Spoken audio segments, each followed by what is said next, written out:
कैसे हैं आप सभी। आज की इस क्लास में हम एक ऐसे टॉपिक को पढ़ने वाले हैं जो कि फिजिक्स में काफ़ी इम्पोर्टेंट है। वैद्युत आवेश तथा क्षेत्र चैप्टर से है, जो कि बोर्ड परीक्षा में अक्सर प्रश्न पूछा जाता है। वैद्युत द्विध्रुव आघूर्ण और वैद्युत द्विध्रुव, ये दो टॉपिक हैं जो कि आपके बोर्ड एग्जाम में ज़्यादा पूछे जाते हैं। ठीक है, आइए हम इसे स्टेप बाय स्टेप सीखने की कोशिश करते हैं। सो बच्चों, पहले हम जान लेते हैं कि वैद्युत द्विध्रुव क्या है। हमने ले लिया -Q + Q। ठीक है, तो बच्चों हमने आवेश ले लिया दो, -Q और +Q आवेश, जो कि आवेश थोड़ी दूरी पर रखे हैं। जैसे यहाँ पे थोड़ी दूरी पर रखे हैं, तो क्या वे सिर्फ आवेश कहलाएंगे या उनका कोई नाम होगा। ठीक है, और इनके बीच की क्या दूरी है, 2L। बिंदु A आवेश, बिंदु B। ठीक है,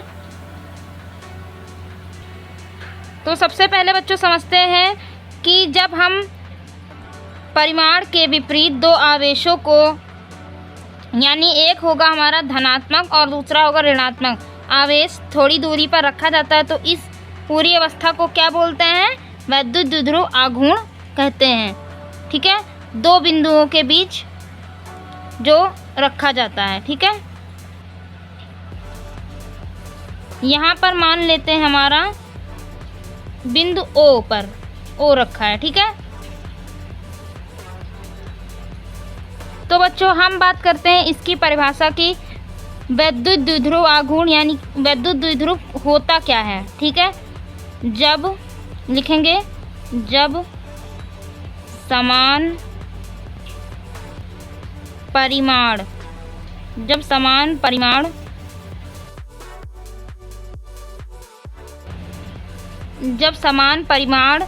के दो विपरीत आवेश देख सकते हैं आप लोग, -Q और +Q, यानी विपरीत आवेश है -Q और +Q आवेश को थोड़ी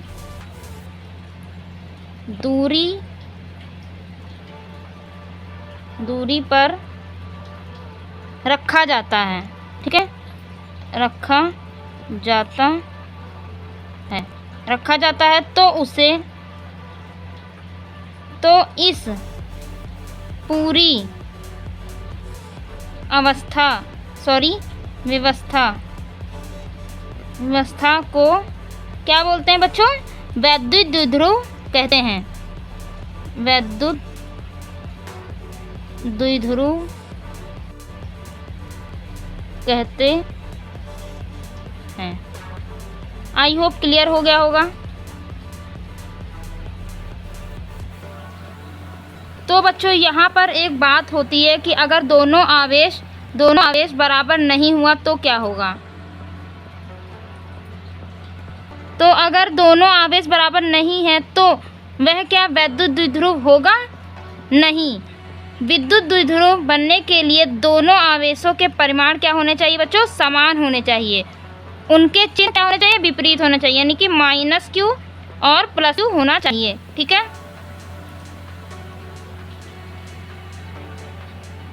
तो बच्चों अब हम इसी के साथ आगे बढ़ते हैं। अब बात करते हैं वैद्युत द्विध्रुव आघूर्ण, इसी चैप्टर का दूसरा टॉपिक आघूर्ण।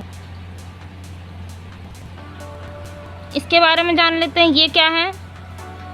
ये हमने बिंदु Q + Q तो बच्चों इसके बीच की क्या दूरी हो जाएगी, 2L हो जाएगी। ठीक है, आई होप आप लोग को क्लियर हो गया। -Q आवेश हुआ हमारे पास, +Q आवेश हुआ, और इसके बीच की दूरी क्या हो जाएगी, 2L हो जाएगी। ठीक है, अब बात करते हैं आगे। ठीक है, यानी कि वैद्युत द्विध्रुव आघूर्ण होता क्या है। तो वैद्युत द्विध्रुव आघूर्ण में किसी एक आवेश के परिमाण तथा दोनों आवेशों के बीच की दूरी के क्या होता है, गुणनफल को वैद्युत द्विध्रुव आघूर्ण कहते हैं। ठीक है, आइए देख लेते हैं परिभाषा क्या है।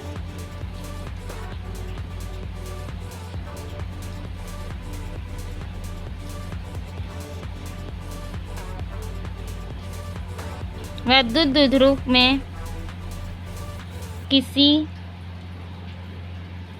एक आवेश के परिमाण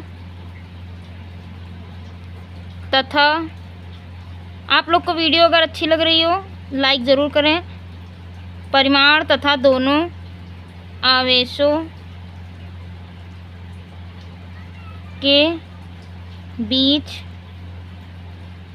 की दूरी के गुणनफल को क्या बोलते हैं, वैद्युत द्विध्रुव आघूर्ण कहते हैं। वैद्युत द्विध्रुव आघूर्ण कहते हैं। ठीक है, आई होप क्लियर हो गया होगा। और इसे P से दर्शाते हैं, इसे P से दर्शाते हैं। ठीक है, आई होप क्लियर हो गया होगा। और इसका सूत्र होता है P बराबर Q इंटू 2L। ठीक है,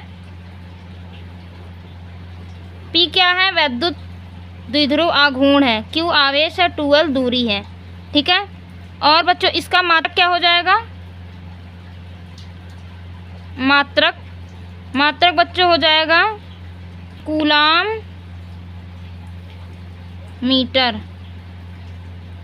मीटर। ठीक है, और बच्चों इसकी राशि इंपॉर्टेंट बोर्ड एग्जाम में पूछा जाता है। राशि क्या है, ये सदिश राशि है, यानी कि इसमें दिशा और परिमाण दोनों हैं। ठीक है, अगला विमा, इसका विमा वेरी इंपॉर्टेंट, जो कि बोर्ड एग्जाम में MCQ में पूछा जाता है। ठीक है, विमा हो जाएगा इसका M0L1T1A1। ठीक है, और इसे इस तरह भी लिख सकते हैं LTA। ठीक है, बोर्ड एग्जाम में दोनों तरह से पूछी जाती है। ठीक, और यहाँ पे P हमारा क्या है, वैद्युत द्विध्रुव आघूर्ण हो जाएगा। Q है किसी एक आवेश का परिमाण, और 2L क्या है, आवेशों के बीच की दूरी। आई होप क्लियर हो गया होगा। तो बच्चों इसी के साथ हम इस वीडियो को समाप्त करते हैं। मिलते हैं किसी नेक्स्ट वीडियो में, और आप लोग को ये वीडियो पसंद आई हो तो लाइक ज़रूर करें। मिलते हैं किसी नेक्स्ट वीडियो में, धन्यवाद।